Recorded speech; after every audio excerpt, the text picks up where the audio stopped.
تو ہمارے جو سابقہ DC صاحب تھے سمیر احمد سید صاحب اور عدالت عالیہ جو پورا ساتھ دیا ہمارا، ہم نے اس کے ویژن کو رکھتے ہوئے سامنے جتنی انکروچمنٹ تھی تقریباً میں نے اس کی نشاندہی کرائی ہے. نشاندہی کروا کر تو تقریباً وہ 31 کنال جگہ جو ہاتھوں کی صورت میں بھی تھی قبرستان کے اندر، لوگوں نے اپنی فیملیز کے لیے ہاتھے ایلوکیٹ کرائے تھے کہ یہ یہاں پر ملک فیملی آئے گی، یہاں پر یہ بٹ فیملی آئے گی، یہ سید فیملی آئے گی. وہ جج صاحب نے کہا کہ دنیا میں تو ذات پات نظر آتی ہے، مگر یہاں میانی صاحب قبرستان میں بھی آپ یہ کر رہے ہیں، اس کو ڈیمولش کریں. تو ہم نے سارے کے سارے ہم نے وہ ڈیمولش کر دی ہیں. اس میں ہم نے تقریباً 30 کنال جگہ ہم نے واگزار کرائی ہے. بشیر صاحب یہاں پہ عملہ کتنا ہے؟ گورکن وغیرہ جو قبروں کی کھدائی کرتے ہیں وہ قبروں کی کھدائی کے علاوہ ہمارا جو اپنا عملہ ہے وہ 39 کے قریب ہے جو سٹاف کی صورت میں ہے، جس میں 18-20 ہمارے سیکورٹی گارڈز ہیں جو دن اور رات میں اس کو سروس مہیا کر رہے ہیں. 8 گھنٹے ڈیوٹی ہیں، صبح 8 سے لے کر 4 بجے تک، 4 بجے سے لے کر رات 12 بجے تک، 12 سے لے کر صبح 8 تک، یعنی کہ وہ سرکولیشن وائز ہمارے وہ گارڈ چل رہے ہیں.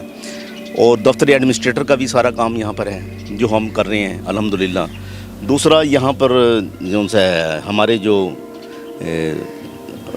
جو ہم نے ویپن والے گارڈ رکھے تھے پیچھے، تو وہ چلے گئے تھے، ان کی ختم ہو گئی تھی. ہم نے دوبارہ اس کو ہائر کر رہے ہیں، اگلے مہینے سے ہمارے پاس وہ بھی آ جائیں گے اور انشاءاللہ تعالیٰ اس اور بہتری کی طرف انشاءاللہ جائیں گے ہم.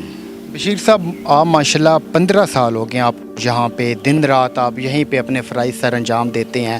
اب 15 سال ایک بندہ قبرستان میں رہا ہو تو بڑے سارے اس نے واقعات دیکھ رکھے ہوتے ہیں. ہم آپ سے یہ جاننا چاہیں گے کیونکہ ویسے تو ہم نے بڑی کہانیاں سنی ہوتی ہیں، آپ چونکہ ادھر ہی ہوتے ہیں تو کچھ واقعات آپ ہمیں ہمارے ناظرین کو بھی بتائیں. واقعات تو ایسے ہیں نا کہ دیکھیں ابھی یہ میٹرو کا پول 2011 یا 12 میں بنا تھا، اس میں ہماری 40 قبریں بیچ میں آ گئی تھیں. تو ہمیں آرڈر ملا ٹیپا کی طرف سے، LD کی طرف سے کہ آپ یہ قبریں جو سے شفٹ کریں یہاں سے. تو میں نے ان کو لوہائیگین کو بلایا، بلکہ میں نے میڈیا کو بھی ہائر کیا ہے. اس وقت ایک میڈیا کی اینکر تھی، وہ نام مجھے یاد نہیں ہے، وہ بھی آئی تھیں. تو وہ پورا ہم نے سیٹ اپ کر کے 40 قبریں ہم نے تیار کی پہلے خالی جگہ پر. پھر ہم نے ایک ہی ٹائم میں گورکن کو جتنے ہمارے پاس موجود تھے سب کو ہم نے وہاں سے شفٹ کرنے کے لیے کھڑا کر دیا. جیسے سلیپیں اٹھائی ہیں، 40 قبروں میں سے صرف 3 قبریں ایسی تھیں کہ جن کی کوئی باقیات باقی تھی، باقی وہ صرف ان کے ہڈیاں تھیں جو باقیات تھیں وہ رہ گئی تھیں. اس میں ایک غلام رسول صاحب تھے جن کو عرصہ کو 40 سال ہو گیا، 10 سال ہو گیا تھا. آدمی 3 مہینے بعد اس کے ٹیشوز ختم ہو جاتے ہیں انسان کے، ختم، ٹھیک ہے. 10 سال ہو گئے تھے اور الحمدللہ میں نے اس کو، مجھے گورکن نے آواز دی کہ سر آگے دیکھیں. اس کا کفن میں مٹی آئی ہوئی تھی، جب اس کو جھاڑا ہے تو وہ ویسے ہی لیٹے ہوئے تھے. یہ ہم نے خود اپنی آنکھوں سے دیکھا ہے. یہ اپنا جو ان کی تدفین جب قبر کھولی گئی ہے تو جو اس کا کفن اتارا تھا ان کی شکل بھی ویسی تھی، ان کی چھوٹی چھوٹی داڑھی تھی. ان کے بیٹے کو بھی بلایا ہوا تھا، تو اس کو پھر ہم نے بڑا عزت طریقے سے ہم نے ان کو تابوت میں ڈال کر دفن کیا. وہ قبر ابھی موجود ہے یہاں پر.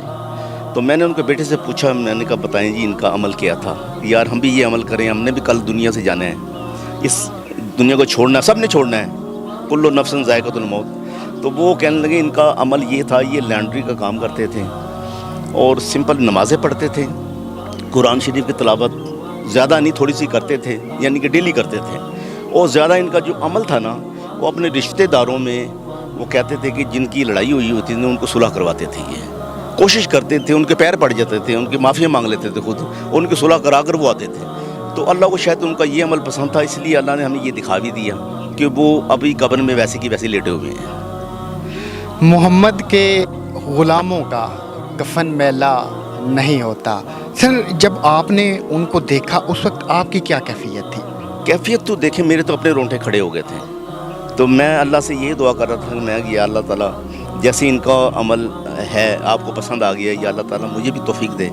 میری آنکھوں میں آنسو آ گئے اس وقت کہ میں کہ یا اللہ تعالیٰ مجھے بھی ایسے بنا دینا. تو وہ ایک 7 بھائی کھڑے تھے، وہ کہنے لگے میرے بھائی اگر جو آپ نے قبر کو روشن چاہتے ہو نا، وہ دنیا میں ہی آپ نے پہلے تیاری کرنی، قبر خود بخود روشن ہو جائے گی. دنیا میں تیاری کر لو گے تو روشن ہو جائے گی.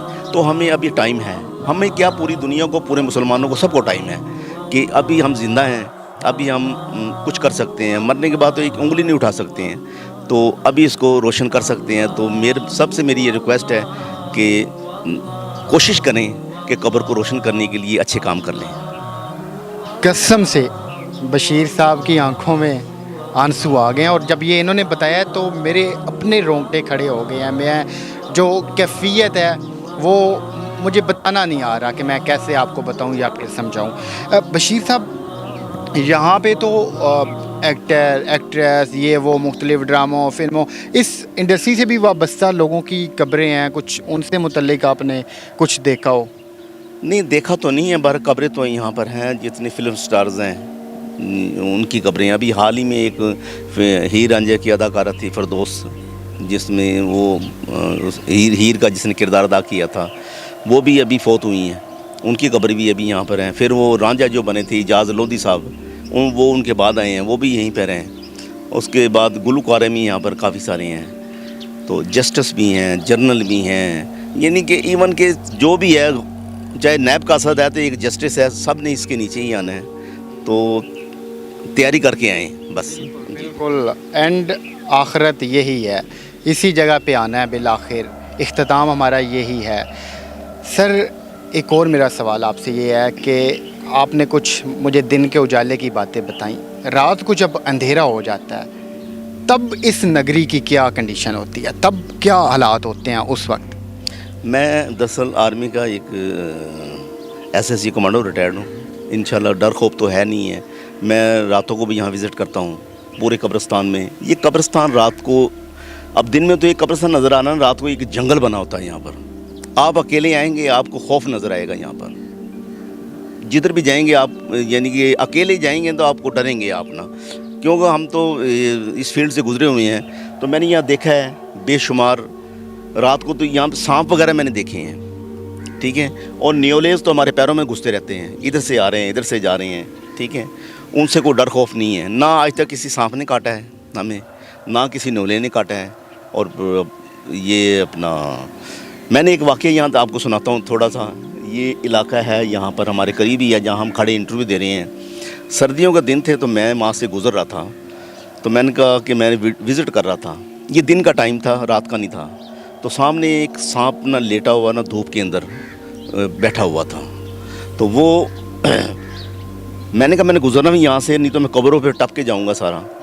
تو ابھی میں دل میں بات کر رہا ہوں، 10 فٹ کا فاصلہ ہے میرا اس کے ساتھ، تو اس نے سر اٹھا کر میری طرف دیکھا اس طرح، وہ سانپ بھی ماشاءاللہ وہ کوئی 10-12 فٹ کا تھا، وہ اژدہا ٹائپ تھا، تو وہ نہ میں نے اس کو پتھر مارا ہے نہ اینٹ ماری اس کو، وہ میرے آگے آگے چل پڑا ہے۔ اس کے 10 فٹ کے فاصلے پہ میں بھی چل پڑا ہوں۔ آپ بلیو کریں، چلتے چلتے ایک قبرستان کا سوراخ تھا چھوٹا سا، وہ اس کے اندر اس نے سر ڈالا ہے اور وہ پورے کا پورا اس کے اندر وہ گھس گیا ہے، اور میں وہاں کھڑا دیکھتا رہ گیا ہوں۔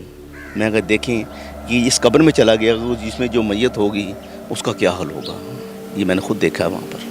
اللہ تعالیٰ کبھی سر ایسا بھی ہوا ہے کہ کسی قبر سے چیخ کی آواز آئی ہو، کہیں پہ آپ کو اور جو کیڑے پتنگے وغیرہ ہوتے ہیں وہ بھی دکھائی دیے ہوں؟ نہیں چیز دیکھیں، قبرستان الحمدللہ، ویسے لوگ کہتے ہیں کہ یہاں پر کوئی چڑیلے یہ وہ، میرے خیال میں ہے کہ ایسی بات نہیں ہے، کیونکہ یہ مسلمانوں کا قبرستان ہے۔ حدیث بھی ہے، آپ نے کہیں پناہ لینی ہے نا، تو حضور صلی اللہ علیہ وسلم نے فرمایا آپ نے پناہ لینی تھی، آپ دیکھیں کہ نزدیک کوئی قبرستان ہے وہاں پناہ لے لیں، آپ سیف رہیں گے، آپ بینگ مسلم آپ سیف رہیں گے۔ تو مجھے تو ایسی کوئی وہ چیز نظر نہیں آئی ہے۔ آوازیں وغیرہ تو کئی دفعہ آئی ہیں، میں راتوں کو وزٹ کرتا ہوں تو وہ کئی دفعہ میں جا رہا ہوں موٹر سائیکل کے اوپر، تو پیچھے سے مجھے آواز دی بشیر بات سنیں، تو میں پیچھے دیکھا تو پیچھے مجھے کچھ نظر نہیں آیا ہے۔ ایک یہ واقعہ، تو ایک واقعہ میں آپ کو اور سنا دیتا ہوں۔ یہ لاوارسوں کا علاقہ تھا جہاں پر یہ لاوار تدفین کرتے تھے، اس وقت ہمارے پاس جگہ نہیں ہے، میں مٹی ڈلوا رہا تھا وہاں پر، میں کہا اس کے ہموار کر کے اس کے اوپر پھر ہم نئی تدفین کر دیں گے، تو میں دیوار پہ کھڑا تھا تو کسی نے آ کر میرا لیفٹ شولڈر کو پکڑ لیا، یہ جینوئن واقعہ بتا رہا ہوں آپ کو۔ تو میں نے ایسے دیکھا پیچھے مڑ کر، تو پیچھے کچھ بھی نہیں تھا۔ دوسری تھوڑے ٹائم کے بعد اس نے رائٹ کا پکڑ لیا، میں نے دیکھا تو نظر نہیں آیا۔ میں اپنی اس میں لگا ہوا تھا، میں کہا ڈالیں مٹی، اور اشارے کر رہا تھا اپنا وہ وہاں پر۔ تھوڑی دیر بعد اس نے میرے دونوں شولڈر پکڑ لیے ہیں، پکڑ کر مجھے جھنجھوڑنا شروع کر دیا، بڑی مضبوطی سے پکڑا ہے جیسے کوئی بڑی جاندار چیز ہے۔ تو میں نے اس کو کہا یار چھوڑ دے، میں راستہ دیتا ہوں، میں نے یہ لفظ بولا ہے تو اس نے چھوڑ دی ہے۔ اور تھوڑی دیر بعد ایسے جیسے میرے ساتھ ہوا گزری ہے، میں راستے سے پیچھے ہٹاؤں تو وہ ہوا کی طرح گزر گئی, مجھے نظر کچھ نہیں آیا. میں نظر آتا تو میں بتاتا, نظر نہیں آیا, ہوا کی طرح گزری جیسے ایک اندھیری گزری ہے, ایسے ہی ہوا تھا میرے ساتھ. سر یہ واقعات سارے تھے جو آپ نے ہمیں بتائے, ہمارے ناظرین کو بتائے. ایک اور بڑا اہم سوال میرا یہ ہے کہ ابھی ہم جب آ رہے تھے تو ہم نے دیکھا کہ قبرستان کے پاس بہت سارے نشئی لوگ بیٹھے تھے. یہ سارے لاوارث ہوتے ہیں, انہیں گھر سے نکال دیا جاتا ہے. یہ جب فوت ہو جاتے ہیں تو ان کو کیسے دفن کیا جاتا ہے, یا پھر ان کو دفنانے کا یہاں پہ کیا طریقہ کار ہے؟ دیکھیں ہمارے پاس تو پہلے ان کے لوارثوں کے ہاتھیں بنے ہوئے ہیں یہاں پر میانی صاحب قبرستان میں علیحدہ ہی ہیں. یہ این جی اوز والے ہیں, ایدی والے, ایدی ہو گیا, عثمانی ویلفیئر ہو گئے ہیں. اب زیادہ ایدی والے لے کر آتے تھے. سب سے پہلے وہ پولیس والے اطلاع کرتے ہیں, پولیس لے جاتی ہے ڈیڈ ہاؤس میں. اس کا پہلے تو اطلاع کرتے ہیں اخباروں وغیرہ میں دیکھ جو ان کا جو طریقہ کار ہیں. ہمارے پاس وہ آتے ہیں کہ ہم نے تدفین کرنا ہے, پھر وہ پورا جو جتنا ریکارڈ ہوتا ہے ہم اس کی فوٹو کاپی ساتھ رکھ لیتے ہیں. وہ لاوارث ہاتھا بتا دیتے ہیں کہ یہاں پر اس کو دفن کر لیں. ان کے چارجز بھی بہت تھوڑے ہوتے تھے, یعنی کہ 1500-2000 روپیہ میں یہ ان کو دفن کر, کیونکہ ان کا وارث کوئی نہیں ہوتا ہے. اور یہ جب چلے جاتے ہیں ان کی لپائی کرنے والا کوئی نہیں ہوتا ہے, قبریں گر جاتی ہیں. آپ جا کے دیکھیں پیچھے, میں نے جب لاوارث آتا ہے کسی مخیر بندے کے تھرو, میں ساتھ تھا, اس نے پیسے لگائے ہیں, میں ساتھ دیا, ساری قبریں ہم نے بڑے جیسے لوارثوں کی قبریں ہیں نا ویسے بنا دی ہیں, لپائی کر کے ان کی ساری کی ساری. کیونکہ یا تو اللہ وارث ہے یا ہم وارث ہیں.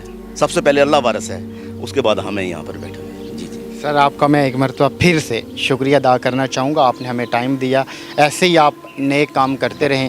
جاتے جاتے ناظرین کو صرف ایک بات کہنی ہے کہ ہم سب کی آخرت یہی ہے. یہاں پہ آنے کے لیے کوشش کیجئے گا کہ کچھ ایسے کام کر جائیں کہ ہماری قبریں بھی سلامت رہیں. تو ملتے ہیں کسی اور ویڈیو میں. اللہ پاک آپ کا ہم سب کا ایمان سلامت رکھے. اللہ حافظ.